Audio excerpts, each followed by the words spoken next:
Joshua is the sixth book of the Bible and the first after the death of Moses. It records Israel's entrance into the promised land and the fulfillment of God's promises made to Abraham.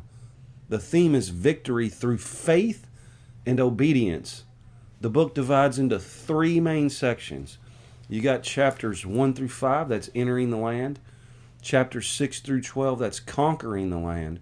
Chapters 13 through 24, that's dividing and serving in the land. So Joshua begins with God's charge to the new leader. Joshua 1 verse 9 says, "Have not I commanded thee?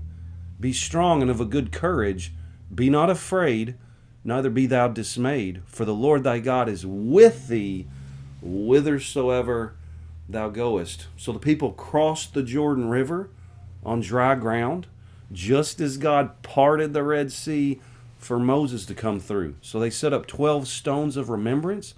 They circumcised the new generation, and they celebrate the first Passover in the promised land. And then come the battles. Jericho falls as Israel obeys God's unusual plan, marching and shouting while the walls collapse. But at Ai, their sin brings defeat, showing victory depends on obedience.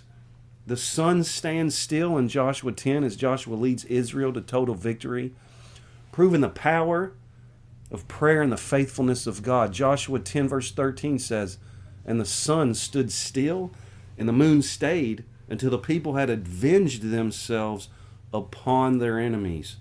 So after the conquest, the land is divided among the 12 tribes. Cities of refuge and Levitical cities are established. God keeps every promise he made. In Joshua 21:45, the Bible says, "There failed not aught of any good thing which the Lord had spoken unto the house of Israel. All came to pass." So at the end, Joshua calls the nation to renew their covenant. Keep it going. Choose faithfulness.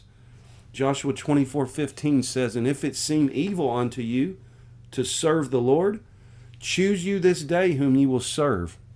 But as for me and my house, we will serve the Lord." So Joshua ends with victory, inheritance, and commitment. It teaches that the same God who saves also gives that power to overcome. And every promise he makes, he keeps. God keeps his promises.